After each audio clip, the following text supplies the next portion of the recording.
Good morning વિદ્યાર્થી મિત્રો.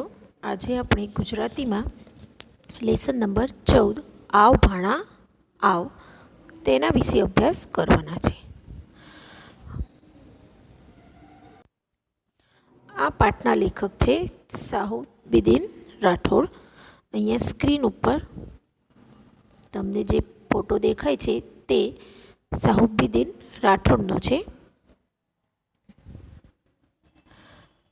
આ પાઠનો સાહિત્ય પ્રકાર હાસ્ય કથા છે. હવે લેખક પરિચયમાં જોઈએ તો તેમનો જન્મ 9/12/1937 થયો છે. હજી મૃત્યુ પામેલ નથી. સાહુબીદીન રાઠોડ સુરેન્દ્રનગર જિલ્લાના થાનગઢના વતની છે. આપણા લેખક છે તે સુરેન્દ્રનગર જિલ્લાના થાનગઢના વતની છે. તેઓ હાઈસ્કૂલના આચાર્ય પદેથી નિવૃત્ત થયા છે. હાઈસ્કૂલમાં તેઓ આચાર્ય એટલે કે પ્રિન્સિપાલ હતા અને ત્યાંથી નિવૃત્ત થયા છે. પોતાની આગવી કથન શૈલી અને માર્મિક વાણી સાથે લોકસમૂહને સ્વસ્થ મનોરંજન પૂરું પાડે છે. હવે પોતાની આગવી કથન શૈલી અને માર્મિક જે વાણી છે તેની સાથે લોકસમૂહને સ્વસ્થ મનોરંજન તે પૂરું પાડે છે. સજ્જન મિત્રોના સંગાથે અને સો મસ્ટ ગો ઓન એમના પુસ્તકો છે. હવે આ પાઠની અંદર આવ ભાણા આવમાં લેખક સામાન્ય વિષયની રમૂજભરી શૈલી વડે સાવ નવું જ રૂપ આપ્યું છે. સામાન્ય બાબત જે હોય રોજબરોજની તેવા વિષયને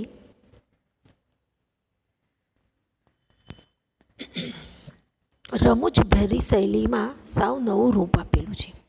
વિસરાતી જતી સમાજ વ્યવસ્થા અને માનવીય સંબંધોનું અહીં સ્વચ્છ મધુર આલેખન થયું છે. હવે ભૂલાતી જતી જે પહેલાંની જૂની જે સમાજ વ્યવસ્થા હતી તે અને જે માનવીય સંબંધો છે તેનું અહીં સુંદર સ્વચ્છ અને મધુર આલેખન થયું છે.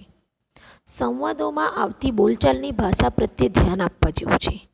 અહીંયા એકબીજા સાથે જે સંવાદો જેવું થાય છે તેમાં જે બોલચાલની ભાષા છે તેના પ્રત્યે અહીંયા ધ્યાન આપવા જેવું છે. પ્રસ્તુત હાસ્ય કથા એમના સજ્જન મિત્રોના સંગાથે સંગ્રહમાંથી પસંદ કરવામાં આવી છે. આ જે પ્રસ્તુત હાસ્ય કથા છે તે એમના સજ્જન મિત્રોના સંગાથે જે છે તેનામાંથી લેવામાં આવેલી છે.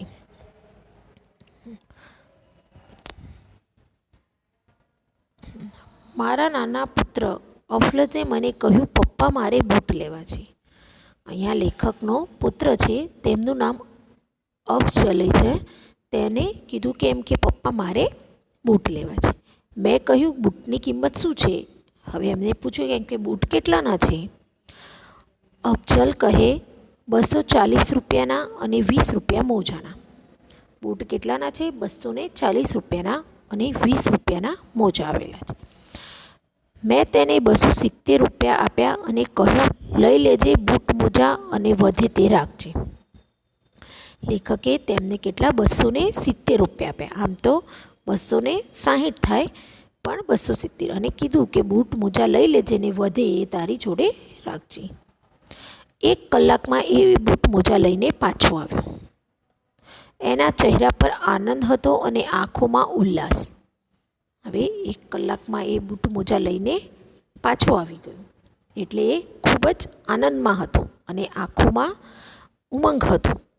તરત બૂટ મોજા પહેરીને એ સ્કૂલ જવા રવાના થયો. એ બૂટ મોજા પહેરીને સ્કૂલમાં જવા માટે નીકળ્યો. એ સ્કૂલે ગયો અને હું મારા શૈશવના સ્મરણોમાં સરી પડ્યો. હવે તેમનો જે પુત્ર હતો એ તો સ્કૂલે જતો રહ્યો પણ આ જે લેખક હતા એ તેમના શૈશવના એટલે કે બાળપણના જે સ્મરણો હતા તે યાદોમાં જતા રહ્યા. અફજલ જેવડી મારી 12 વર્ષની ઉંમર. આ જે હાસ્ય કથા આપેલી છે તે લેખક પોતે પોતાની કથા કહે છે આમાં અને એમની પણ અફજલ જેવડી એટલે કે 12 વર્ષની ઉંમર હતી લેખકની. તે સમયે અમારા ગામની એ નાનકડી મોચી બજાર 5-6 દુકાનો તેમાં કામ કરતા જેઠા મામા, દુદા મામા, ભગત મામા બધા મોચીને અમે મામા કહેતા. હવે તે સમયે એમના ગામમાં કેવું હતું, એક નાનકડું મોચી બજાર હતું કે જ્યાં ચપ્પલની દુકાનો હોય. 5-6 દુકાનો હતી. એમાં જે કામ કરતા લોકો હતા, એમાં જેઠા મામા, દુદા મામા, ભગત મામા, ત્યાં બધા મોચી હતા, એમને બધા મામા કહેતા. એ બજારમાં મેં બૂટ માટે જે ધક્કા ખાધા છે, જીવનમાં જે યાતના સહી છે, જે દુઃખો વેઠ્યા છે, તેના સ્મૃતિમાં સંગ્રહાઈને પડેલા ચિત્રો એક પછી એક મારા માનસ સપટ પરથી પસાર થવા લાગ્યા.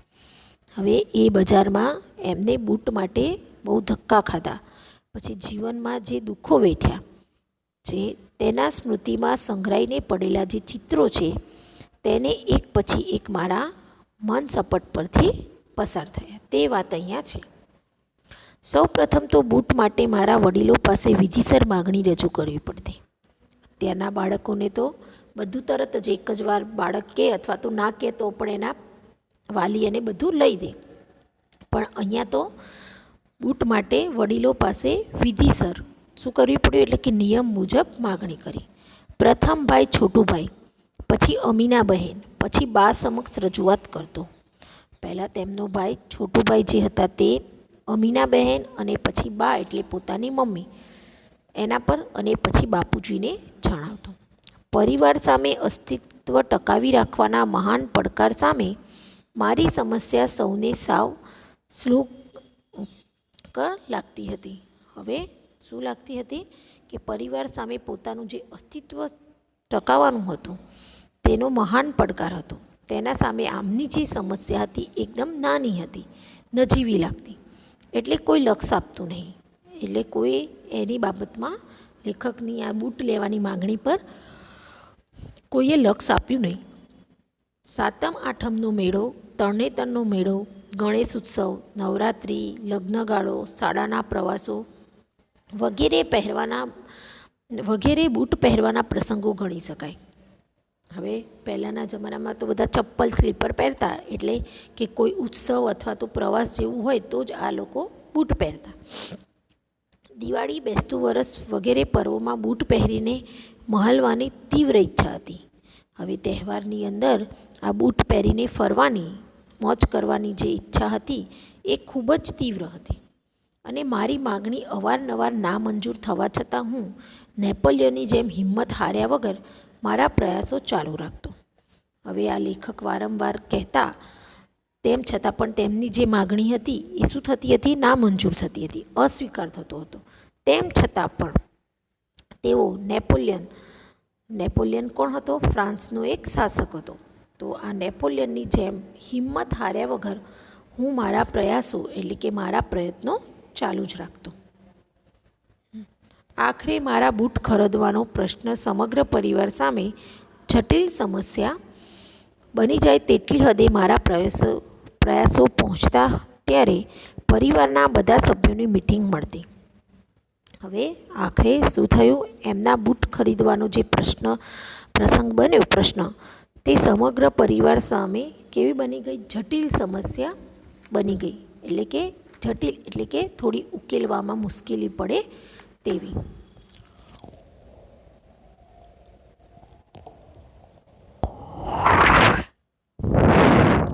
પહોંચતા ત્યારે પરિવારના બધા સભ્યોની મિટિંગ મળતી. બૂટ કરતાં કઈ બાબતો વધુ મહત્ત્વની છે તેની વિગતે ચર્ચા થતી. હવે ઘરમાં કંઈ પણ નવું જૂનું લાવવાનું હોય તો બધા ચર્ચા કરી કે ભાઈ પહેલાં કઈ વસ્તુ મહત્ત્વની છે. તો જ્યારે પણ આ મિટિંગ મળતી તેમાં બૂટ કરતાં કઈ બાબતો મહત્ત્વની છે તેની ચર્ચા થતી. મને બૂટ અપાવવા જોઈએ તેનો સૈદ્ધાંતિક સ્વીકાર થતો, પરંતુ સમગ્ર પરિસ્થિતિની સમીક્ષા કર્યા પછી સર્વાનુમતે નક્કી થતું કે જૂના બૂટને રિપેર કરાવી, ફાટ્યા હોય ત્યાં થીગડા મરાવી, નવી સથ્થડી નંખાવી, પાલિશ કરાવી, જોનાર ઓળખી ન શકે તેવા નવા જેવા બનાવી દેવા. બૂટ અપાવવાનો સૈદ્ધાંતિક સ્વીકાર તો થઈ જતો કે ભાઈ સિદ્ધાંત રૂપે લાવવા જોઈએ, પણ પરંતુ દરેક પરિસ્થિતિની સમીક્ષા થાય, અવલોકન થાય, વિચારણા થાય, પછી બધાના મતે નક્કી થતું કે આપણે શું કરવાનું, નવાના બૂટ નથી લાવવા, પણ આ જે જૂના બૂટ છે તેને રિપેર કરાવી દેવા. પછી ફાટ્યા હોય ત્યાં થીગડા મરાવવા, પછી નવી સગથળી નંખાઈ દેવી, એટલે કે બૂટની અંદર જે નાખવામાં છૂટું પડ હોય ને એને સગથળી કહેવાય. પોલિશ કરાવી દેવી અને જોનારા લોકો ઓળખી ના શકે તેવા નવા બનાવે. મને આ નિર્ણય સંભળાવવામાં આવતો. કોઈ કેસમાં સાવ નિર્દોષ છૂટવાની આશા હોય તેના બદલે 5 વર્ષની કેદની સજા થાય, તે આરોપી ઢીલો ઢપ થઈ જાય એમ હું કુટુંબીજનનો નિર્ણય સાંભળી હું એ ઢીલો ઢપ થઈ જતો. હવે કોઈ કેસમાં શું હોય કે નિર્દોષ વ્યક્તિ હોય એને છૂટવાની આશા હોય ને, પણ અહીંયા તો શું થતું, તેના બદલે જાણે કેદીને 5 વર્ષની સજા થાય અને એ સજા સાંભળીને આરોપી કેવો થઈ જાય તેવી દશા આમની થતી. આખરે મારે કર્મે લખ્યું કથિર. હવે એમના કર્મે આખરે શું લખ્યું હતું? કથિર, એટલે કે નસીબમાં હલકી બાબત જ લખાયું હોય એમ વિચારીને જૂના જોડા રિપેર કરાવી લેતો. પછી તે રિપેર કરાવીને આડા થીગડા માર્યા પછી જોડાનો મૂળ આકાર જતો રહ્યો. વારંવાર રિપેર કરાવ્યા અને બધું કર્યું એટલે જોડાનો જે મૂળ આકાર હોય તે જતો રહ્યો. અંતે બાપુજીની પરવાનગીથી મેં એ જોડા સોમાને આપ્યા. હવે બાપુજીની પરમિશન લઈને એ જોડા એટલે કે એ જે બૂટ હતા એ લેખકે સોમાને આપ્યા.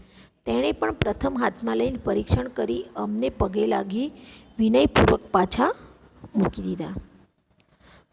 ત્યારે મારી નવા બૂટ માટેની માંગણી પણ મંજૂરીની મહોર મારવામાં આવી. જ્યારે પેલા સોમાને આપ્યા ને સોમાએ પણ એને જોઈને મને શું કરી દીધું? વિનયપૂર્વક પાછા આપ્યા.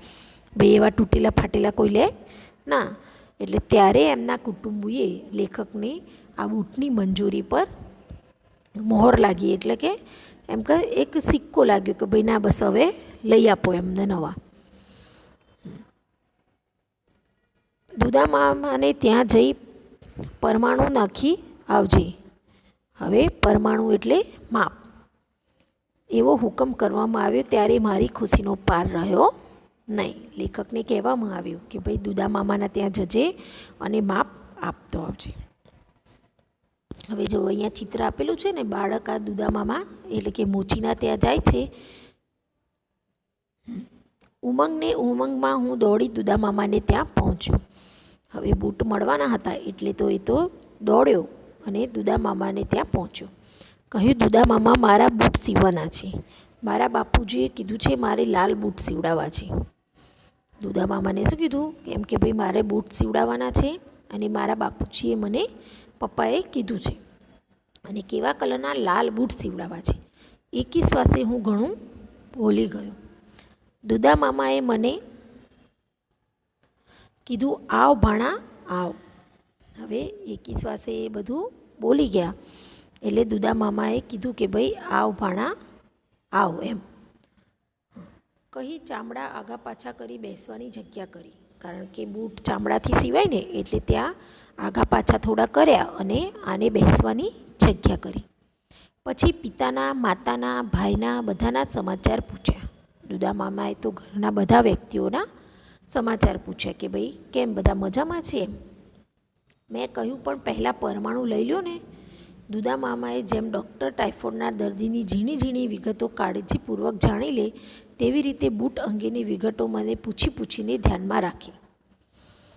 આ બધાના સમાચાર પૂછતો હતો એટલે પેલા લેખક બોલ્યા કે ભાઈ પહેલાં એમ કે તમે માપ લઈ લો. એટલે દુદામાં જેમ ડૉક્ટરના ત્યાં આપણે જઈએ તો ટાઇફોઇડના દર્દીની શું કરે? ઝીણી બધી કાળજીપૂર્વક બધી વિગતો જાણી લે. તેમ આ દુદામામાએ બૂટ અંગેની બધી વિગતો જાણી લીધી. લાલ કે કાળા, વાદળીવાળા કે વાદળી વગરના,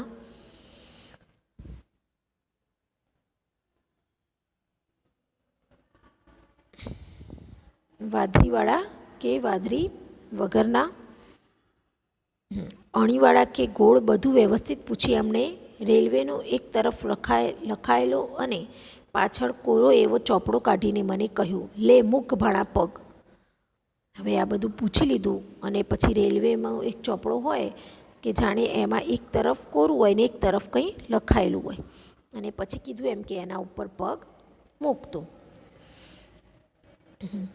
મેં પગ મૂકેલો અને જાડી પેન્સિલથી દુદા મામાએ લીટી દોરીને પરમાણુ લીધેલું. જાડી પેન્સિલથી આ દુદા મામાએ લીટી દોરી માપ લીધું. બૂટના પ્રોજેક્ટનો પ્રાથમિક તબક્કો આ રીતે પૂરો થયો. હવે ખાલી બૂટની મંજૂરી અને માપ લેવામાં આટલી બધી વાર થઈ, એટલે કે એમનો જે પ્રાઇમરી ભાગ હતો એ અહીં પૂરો થયો. હું પૂછતો, હું બૂટ ક્યારે લઈ જાઉં? હવે આ બધું પત્યું એટલે લેખકે પૂછ્યું, કારણ કે એને ઉતાવળ હતી. કે એટલે પૂછ્યું કે હું બૂટ ક્યારે લઈ જાઉં? તે કહેતા, જોને ભાણા, આજે જાણે શનિવાર થયો. રવિ, સોમ, મંગળ અને જો બુધવાર પણ જવા દે એમ કર, ગુરુવારે લઈ જજે, વાર પણ સારો ગણાય. એમને શું કીધું દુદા મામાએ કે ભાણા, શનિવાર થયો છે આજે, તો તું બુધવાર સુધી જવા દે ને ગુરુવારે લઈ જજે. એ 5 દિવસ પસાર કરવા મારા માટે અસહ્ય પીડા, અસહ્ય થઈ પડતા, કારણ કે બહુ જલ્દી હતી બૂટ લેવાની, એટલે એ 5 દિવસ તો જાણે સહન ના થાય તેવા થઈ ગયા, મુશ્કેલ થઈ ગયા. વળી ગુરુવારની કલ્પના કરતાં આનંદ થતો. પાછું એમ કે ગુરુવાર તો મળવાના છે ને, તો આનંદ પણ થતો. શનિથી બુધ સુધીના દિવસો પસાર થશે. શનિવારથી બુધ સુધીના દિવસો પસાર થશે. ગુરુવાર આવશે અને હું બૂટ લઈ આવીશ. નવા નક્કોર લાલ વાદળીવાળા પહેરીને નિશાળે જઈશ. છોકરા છોકરીઓ જોઈ રહેશે. હવે એને થયું કે ભાઈ ગુરુવારે હું બૂટ લઈ આવીશ, એટલે નવા નક્કોર લાલ અને વાદળીવાળા એ બધા બૂટ પહેરીશ, એટલે છોકરા અને છોકરીઓ સ્કૂલમાં મને જોઈ રહેશે. આવી રીતે 5 દિવસ પસાર કરી ગુરુવારે હું ઉત્સાહમાં દુદા મામાની દુકાને પહોંચ્યો. આવી રીતે 5 દિવસ પસાર કર્યા વિચારોમાં, અને છેલ્લે ઉત્સાહમાં આનંદ સાથે તેઓ દુદામાની દુકાને પહોંચ્યા અને કહેતા, મારા બૂટ લાવો, મારા બૂટ જલ્દી આપી દો. શું કહેતા કે ભાઈ મારા બૂટ લાવો અને મારા બૂટ જલ્દી આપી દો. પરંતુ મારી આવી ઉત્કંઠાની દુદામા સામે માથે કાંઈ અસર થતી નહીં. એમની આવી જે ઉત્કંઠા, આતુરતા હતી તાલાવેલી, તેની દુદામાને કંઈ અસર થતી નહીં. કાયમની ટેવ પ્રમાણે તેઓ કહેતા, આવ ભાણા આવ, છોટી મિયા ક્યાં છે? કાયમની એમની ટેવ કે ભાઈ આ મિયા આ, એમ કહેતા છોટું મિયા ક્યાં છે? હું કહેતો, ધારકા પાસે બરડિયા સ્ટેશન છે, ત્યાં સ્ટેશન માસ્ટર છે. પાછા એ તો બૂટ લેવા આવ્યો એટલે વાતે ચઢ્યા, અને પાછા એમને કીધું લેખકે કે ભાઈ છોટું મિયા તો દ્વારકા પાસે બરડિયા સ્ટેશને છે અને ત્યાં સ્ટેશન માસ્ટર છે. હા તો બરાબર. આવી રીતે કહેતા કે ભાઈ હા તો બરાબર. દુદા મામાની લાંબી વાત શરૂ થતી. હવે એ લાંબી વાતો કરતા. અરે ભાણા, હું તને કહેતા ભૂલી ગયો, અમે ઘરના બધા હમણાં જાત્રાએ ગયા હતા.